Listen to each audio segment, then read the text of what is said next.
மதுரையில் தேசிய அளவில் டெல்லியில் நடைபெற்ற கராத்தே போட்டியில் சிறுவர்கள் மற்றும் இளைஞர்கள் பங்கேற்று 13 தங்கத்தை வென்று அசத்தியுள்ளனர். இந்நிலையில் டெல்லியில் இருந்து பதக்கங்களுடன் ரயில் மூலமாக மதுரை வந்தடைந்த வீரர்களுக்கு மதுரை ரயில் நிலையத்தில் மேளதாளங்களுடன் உற்சாக வரவேற்பு அளிக்கப்பட்டது. இதில் வெற்றி பெற்ற வீரர்கள் செய்தியாளர்களிடம் வெற்றி பெற்றது மகிழ்ச்சி அளிப்பதாக பேட்டியளித்துள்ளனர். மதுரை மாவட்டம் உசிலம்பட்டியில் பழமை வாய்ந்த நட்டாத்தி நாடார் சங்க நிர்வாகிகள் 20 ஆண்டுகளுக்கு பின் நீதிமன்ற உத்தரவுப்படி தேர்தல் மூலம் நிர்வாகிகளாக தேர்ந்தெடுக்கப்பட்டனர். இந்த தேர்ந்தெடுக்கப்பட்ட அனைவரும் நீதிமன்றத்தின் ஆலோசனைப்படி இச்சங்கத்தின் நிர்வாக குழு நிர்வாகிகளாக 20 ஆண்டுகளுக்கு பின் விரைவில் பதவி ஏற்பார்கள் என கூறப்படுகிறது. சென்னை புளியந்தோப்பு வ.உ.சி. நகர் டாக்டர் அம்பேத்கர் மன்றம் வாசலில் அனைத்து கட்சியை சேர்ந்தவர்கள் டாக்டர் அம்பேத்கரை அவமதித்து பேசிய உள்துறை அமைச்சர் அமித்ஷாவை கண்டித்து அம்பேத்கர் மன்ற செயலாளர் அம்பேத் சரவணன் தலைமையில் ஆர்ப்பாட்டம் நடைபெற்றது. இதில் 100க்கும் மேற்பட்டவர்கள் கலந்து கொண்டு அமித்ஷாவுக்கு எதிரான கண்டன கோஷங்களை எழுப்பியும் அமித்ஷாவின் புகைப்படத்தை எரித்தும் மற்றும் காலில் மிதித்தும் ஆர்ப்பாட்டத்தில் ஈடுபட்டனர். மேலும் செய்தியாளர்களிடம் போராட்டக்காரர்கள் அமித்ஷாவை வன்மையாக கண்டிப்பதாக பேட்டியளித்துள்ளனர். சென்னை ராயபுரம் பகுதியில் பணம் மற்றும் தங்க நகைகளை கேட்டு தகராறு செய்து தமீம் அன்சாரி என்பவர் தனது மனைவி, மைத்துனர் மற்றும் மாமனாரை தாக்கியுள்ளார். இந்நிலையில் ராயபுரம் போலீசார் ரூபியா பாத்திமாவின் கணவர் தமீம் அன்சாரியை கைது செய்து நீதிமன்றத்தில் ஆஜர்படுத்தி புழல் சிறையில் அடைத்தனர். திருவண்ணாமலை மாவட்டம் செங்கம் அருகே சாலை விபத்தில் உயிரிழந்தவர் மீது வழக்கு பதிவு செய்த காவல்துறையை கண்டித்து உறவினர்கள் சாலை மறியல் போராட்டத்தில் ஈடுபட்டனர். மேலும் சாலை மறியலில் ஈடுபட்ட பெண்கள், உறவினர்கள் என அனைவரையும் வலுக்கட்டாயமாக காவல்துறையினர் கைது செய்ததால் அங்கு பரபரப்பு ஏற்பட்டது.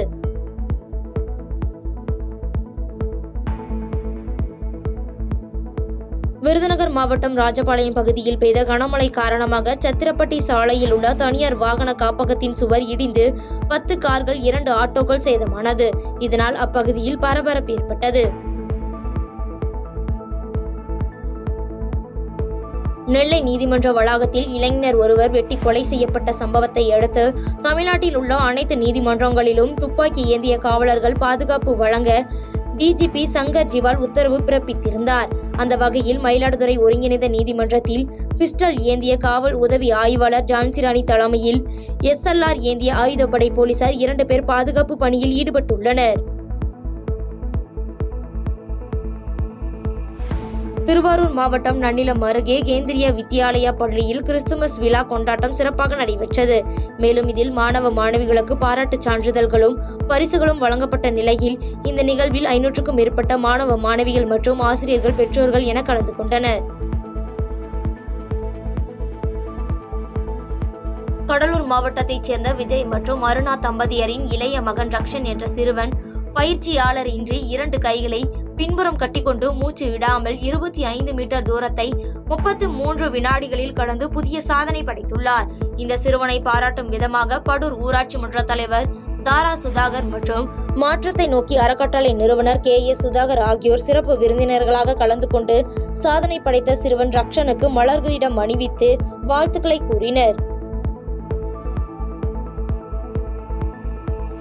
தருமபுரி மாவட்டம் பெண்ணாகரம் வட்டம் கூத்தப்பாடி கிராமம் அருகே அமைந்துள்ள பழமை வாய்ந்த திரௌபதி அம்மன் கோவிலில் மர்ம நபர்கள் பூட்டை உடைத்து உண்டியலை கடப்பாரை கொண்டு தகர்த்து உடைக்க முயற்சி செய்துள்ளனர். அப்பொழுது அவ்வழியாக சென்ற ஒகேனக்கல் காவல்துறையினர் சத்தம் கேட்டு சென்று பார்த்தபொழுது உண்டியலை விட்டு தப்பிச் சென்று விட்டனர். தகவல் அறிந்த ஊர் பொதுமக்கள் தேடி சென்ற போது கிடைக்கவில்லை. இதுகுறித்து ஒகேனக்கல் காவல்துறையினர் விசாரணை மேற்கொண்டு வருகின்றனர்.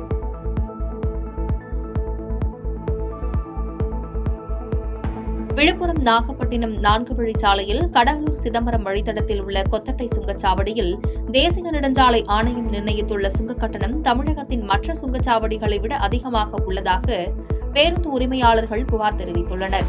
இதனால் தனியார் பேருந்துகள் உரிமையாளர்கள் நலச்சங்கத்தினர் போராட்டம் நடத்த முடிவு செய்து கடலூரிலிருந்து சிதம்பரம் செல்லும் 39 தனியார் பேருந்துகள் இயக்கப்படவில்லை.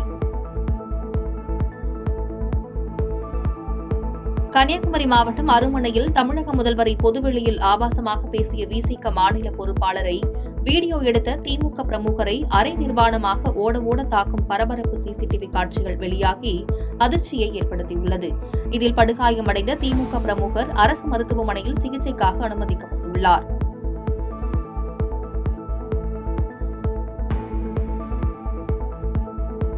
தென்காசி மாவட்டம் சங்கரன் கோவிலில் தியாகி இமானுவேல் சேகரனாரின் பிறந்த நாளை அரசு விழாவாக அறிவித்த தமிழக அரசுக்கு நன்றி தெரிவிக்கும் பொதுக்கூட்டத்தில் கலந்து கொண்ட பள்ளிக்கல்வித்துறை அமைச்சர் அன்பில் மகேஷ் பொய்யாமொழி, யாரை பார்த்தாலும் அம்பேத்கர் என சொல்வது ஃபேஷன் ஆகிவிட்டது என கூறிவிட்டு புஷ்பா சினிமா படத்தை சுட்டிக்காட்டி அம்பேத்கர் என்றால் பிளவர் அல்ல ஃபயர் என்பதை போல இந்த கூட்டத்தை பார்ப்பதாக பேசினார்.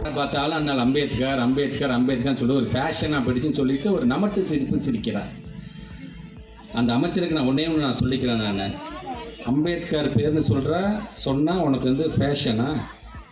இந்த ஒரு படம் ஒன்று கூட இப்போ வந்திருக்கு சாமி, இந்த புஷ்பான ஒரு படம் வந்திருக்கு. அம்பேத்கர்னா ஃப்ளவர் இல்லையா, அம்பேத்கர்னா ஃபயரா என்று சொல்லக்கூடிய அளவிற்கான ஒரு கூட்டமாக இந்த கூட்டத்தை பார்க்குறேன். உனக்கு அவ்வளோ நக்கல் வந்துருச்சு உனக்கு. அண்ணல் அம்பேத்கரை இன்னைக்கு கொண்டாடக்கூடிய அளவுக்கு எல்லாரும் இன்னைக்கு உயர்த்தி பேச ஆரம்பிச்சிட்டோம். ஒட்டுமொத்த இந்தியாவும் நீ சொல்ல ஆரம்பிச்சிருச்சு. விமானங்கள் தாமதம், ரத்து போன்றவைகளால் பாதிக்கப்படும் பயணிகளுக்கு இழப்பீடுகள் வழங்கப்படுவதாக பயணிகளை ஏமாற்றும் மோசடி கும்பல் குறித்து விழிப்புணர்வு ஏற்படுத்த இந்திய விமான நிலைய ஆணையத்தின் சென்னை விமான நிலைய அதிகாரிகள் எக்ஸ் வலைதளம் மூலம் பயணிகளுக்கு பொதுவான எச்சரிக்கையை விடுத்துள்ளனர். அதில் அழைப்பு வரும் எண்களை உள்ளூர் காவல் நிலையத்தில் குறிப்பிட்டு பயணிகள் புகார் கொடுக்கலாம் என்று அறிவுறுத்தப்பட்டுள்ளது.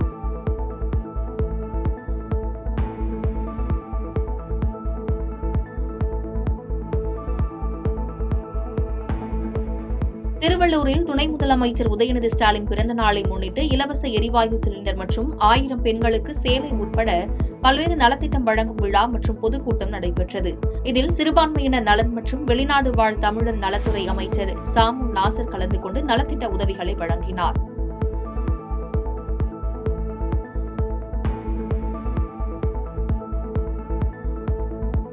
சென்னை தெற்கு மாவட்டம் சோழிங்கநல்லூர் கிராம பகுதி சார்பில் உதயநிதி ஸ்டாலின் பிறந்த நாளை முன்னிட்டு வெட்டுவாங்கேணி கஸ்தூரிபாய் நகரில் மாவட்ட தொழிலாளர் அணி துணை அமைப்பாளர் RM கார்த்திகேயன் தலைமையில் நலத்திட்ட உதவிகளுடன் கூடிய மாபெரும் பொதுக்கூட்டம் நடைபெற்றது. இதில் நலத்திட்ட உதவிகளை 15வது மண்டல குழு தலைவர் மற்றும் சோழிங்கநல்லூர் கிழக்கு பகுதி செயலாளர் VE மதியழகன் நலத்திட்ட உதவிகளை வழங்கினார்.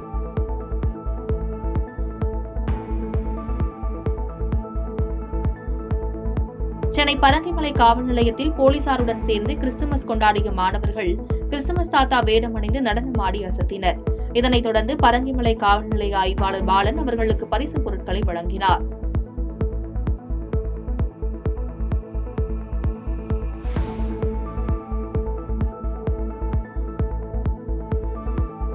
திருநெல்வேலி மாவட்டத்தில் கடந்த 12ஆம் தேதி முதல் 3 நாட்கள் தொடர்ந்து கனமழை பெய்தது.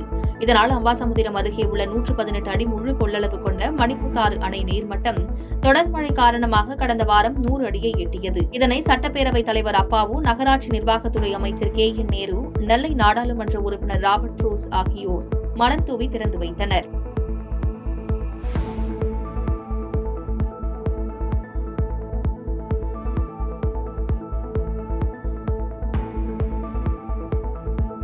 பாதகம் செய்பவரை கண்டால் நாம் பயங்கொள்ளலாகாது பாப்பா, மோதி மிதித்து விடு பாப்பா, அவர் முகத்தில் உமிழ்ந்து விடு பாப்பா. அண்மை செய்திகளை உடனுக்குடன் தெரிந்து கொள்ள இணைந்திருங்கள் இயம்நாடு தொலைக்காட்சியுடன்.